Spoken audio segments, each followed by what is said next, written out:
This paper builds on work I did on the Black Women's Suffrage Database, a project currently under construction by Women and Social Movements. We're halfway through the 6 planned installments. There are currently 904 items totaling over 2 million words. You can see more details about that at my research blog. If you Google "History in the City" in quotation marks, you'll find it. The initial paper, which is an analysis of the history of women's suffrage, a 6-volume compendium, a scrapbook of sorts, that largely documents one strand of the movement for women's suffrage, can be found by Googling its title, which appears here on this slide. The first thing I did in updating this project was to use distant reading to explore what Black suffragists who are authors in the database might appear by name, if not as credited authors. Sojourner Truth is the only Black woman credited as an author in the history of women's suffrage. As you can see, going through time, from volume 1 to volume 6, the number of Black women named decreases substantially. Not surprisingly, Sojourner Truth is the most named Black woman in the volume. However, I was surprised by how low Mary Shedd Cary was, since she was an important early Black suffragist. This, of course, is not a perfect process. If your name, like Sojourner Truth, is comprised of 2 nouns, named entity recognition won't even pick it up as a person's name. So I did combine manual searching with distant reading, and I'm sure there are some instances that were missed due to OCR, but this at least gives us a rough approximation. However, because we know that the history of women's suffrage also excludes white suffragists who did not fit with the editor's viewpoints, I also decided to have a look at what linguistic patterns that were in the history of women's suffrage might appear in Black suffragist writing, which revolve largely around the relationship between 4 words: women, woman, rights, and right.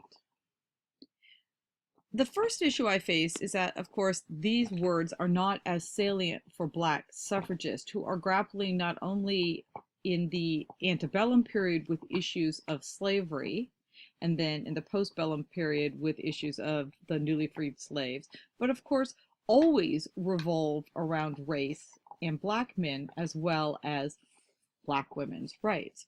By normalized relative frequencies, you can see that none of the words appear anywhere close to the same frequency in the Black women's suffragist database, which are the blue bars, as compared to the female authors in the history of women's suffrage. I wanted to try to control for some sort of gender bias. Maybe male authors wrote about men more.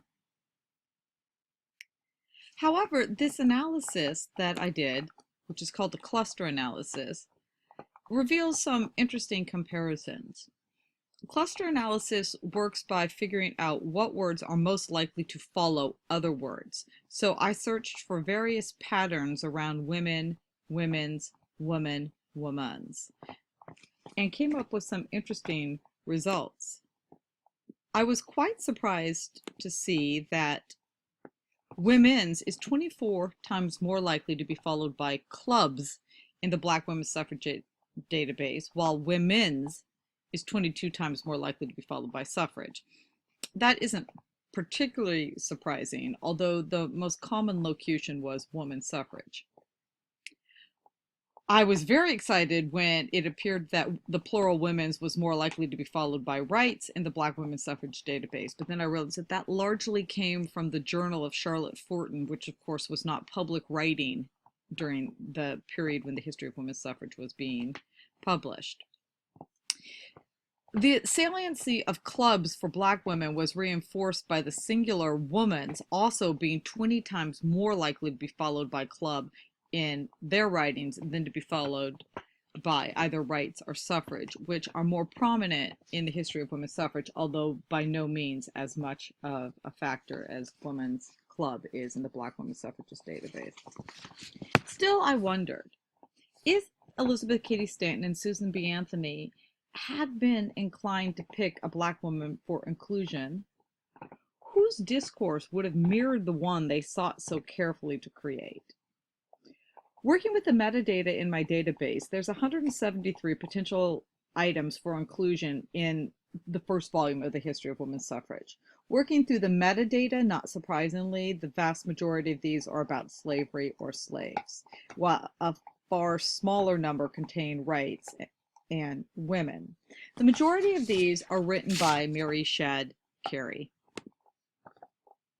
Cary is, in fact, the most prolific author in the Black women's suffragist database for this era, and it is difficult to see how the editors of the History of Women's Suffrage managed to exclude her. Cary, the editor of the Provincial Freeman, often wrote pieces virtually identical to those that appeared in white papers that supported abolition and women's rights.